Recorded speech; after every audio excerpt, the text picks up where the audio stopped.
내가 친일파였나? 한국에 와 있는 일본 특파원들은 그 친일파라는 의미가 어떤 건지 알 거잖아요. 계산도 몰수하고 그런다는데 너는 괜찮냐? 내가 팔방미인이라고 따질 거 아니겠어요? 윤 박사님, 저게 친일파 많이 쓰고 있는 표현인데 이런 게 일본에서 받아들여지는 의미는 상당히 다르다면서요. 그만큼 양국이 서로를 잘 모르는 이 증거인 것 같기도 한데 어떤 차이가 있는 건가요? 대한민국 신문에 친일파를 처단해야 된다든지 친일파 재산을 몰수해야 된다든지 이런 친일파에 대한 기사가 엄청나게 많이 쏟아지잖아요.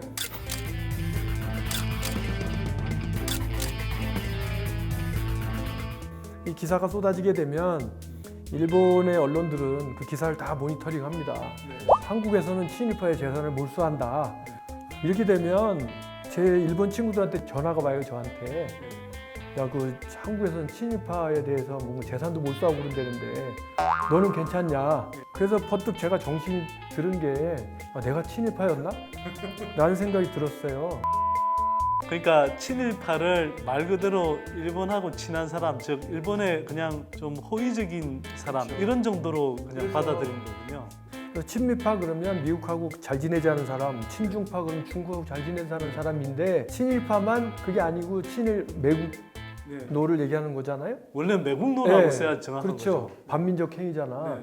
근데 이거를 우리는 부지불식간에 친일파라는 용어를 쓰고 일본 사람들은 그런 내용에 대해 전혀 모르니 그 한국에서 친일파에 대해서 뭐 여러 가지로 아주 안 좋은 이런 것들을 막 얘기를 하니까 한국 사람들은 일본하고 친하게 지내는 사람들은 다 나쁜 사람으로 처리한다. 이렇게 해서 얘들은 어렸을 때부터 반일 교육을 시킨다. 이런 식으로 되는 거예요. 근데 그 누구도 그거를 설명해 주는 사람이 없어요. 일본 매스컴에서도 친일파는 이런 걸 얘기하는 거라는 설명해 주는 사람도 없고 그냥 우리는 그걸 그렇게 받아들이고 있는 거잖아요.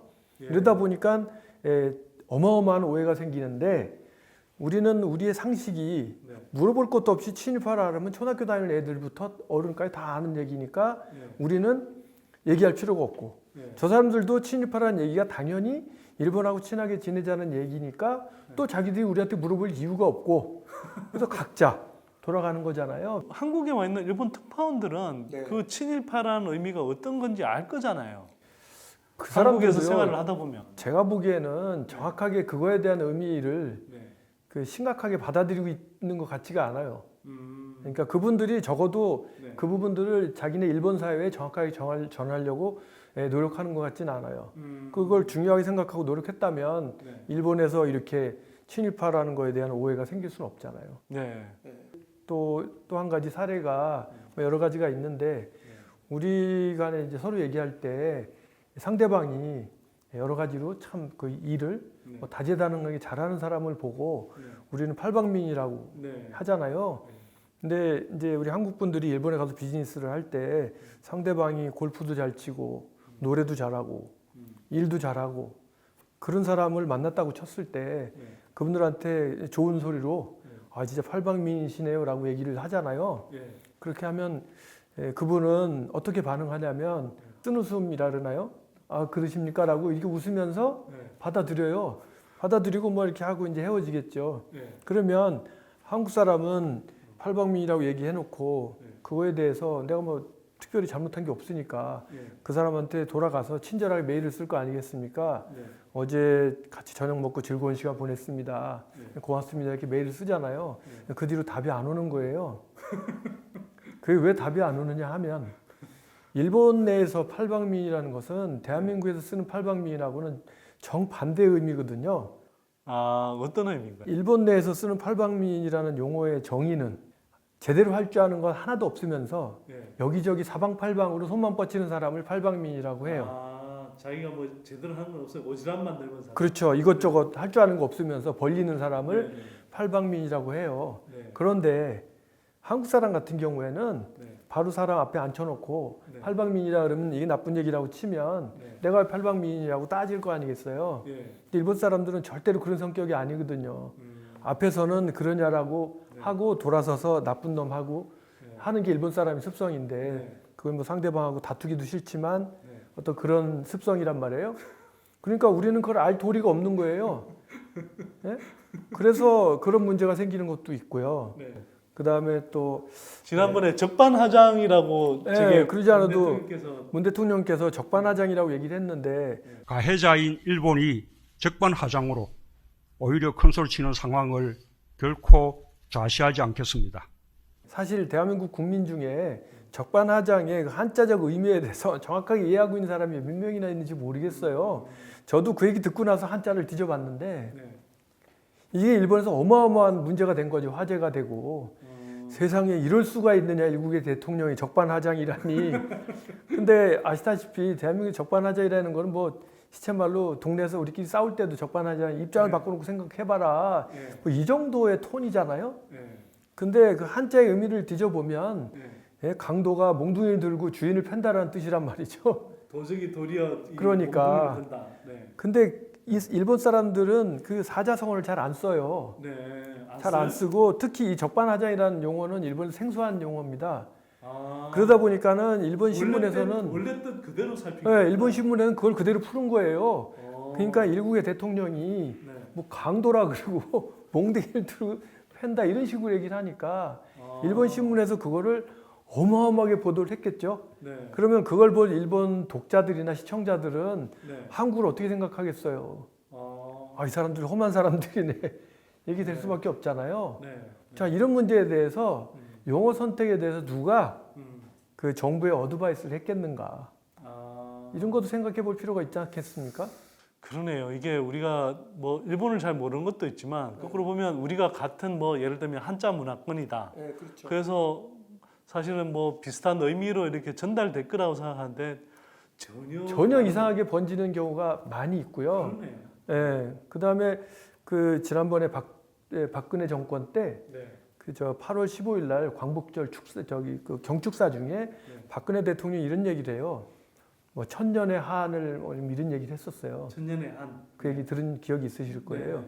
그 보도 가지고 또 일본에서 얼마만큼 난리가 났었냐면 그거 일제 36년 지배한 거 가지고 1000년 동안 한을 품으면 네. 저 나라하고는 화해는 어려운 거 아니냐.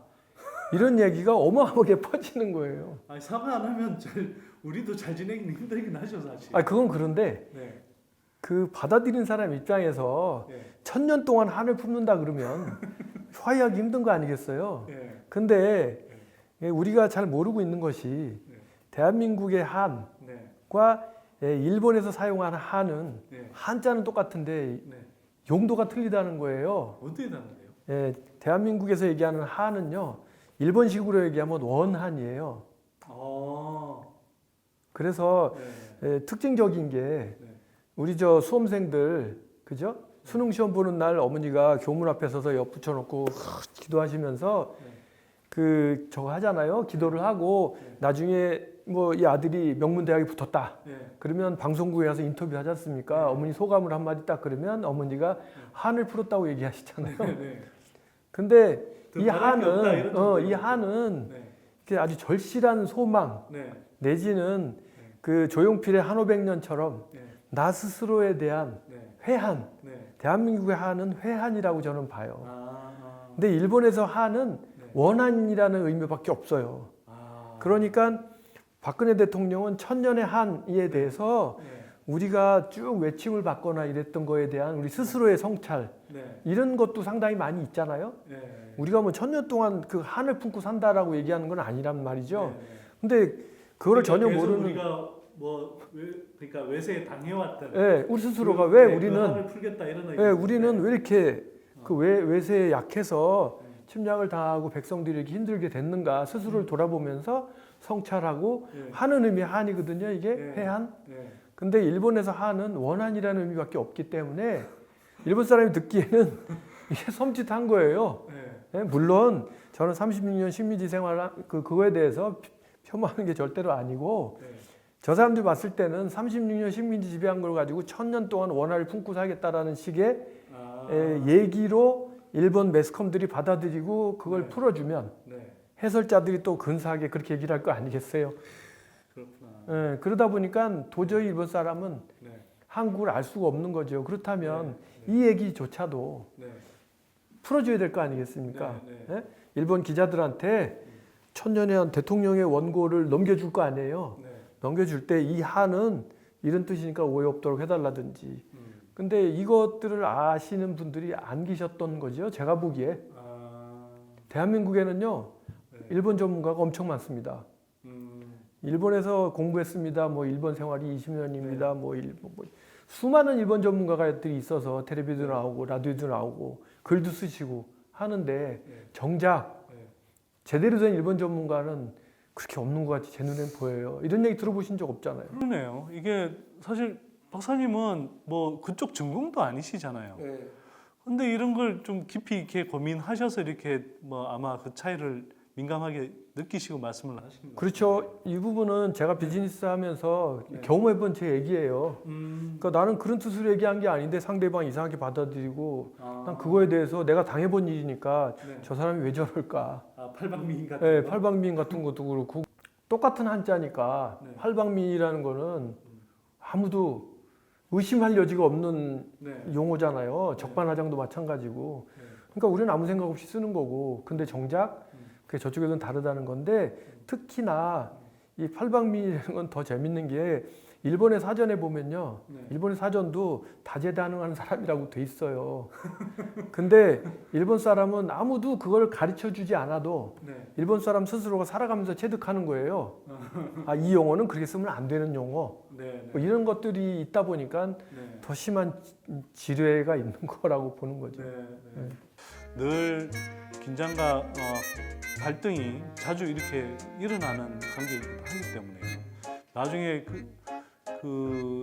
좀 더 생산적인 건설적인 어떤 관계를 나중에 모색하게 되더라도 그 오해의 소지가 없거나 또는 서로 말을 다르게 하지 않도록 하기 위한 생각이 듭니다. 자, 뭐 오늘 이 시간 이 정도로 마무리하고요. 또 다음 주제로 이어가도록 하겠습니다.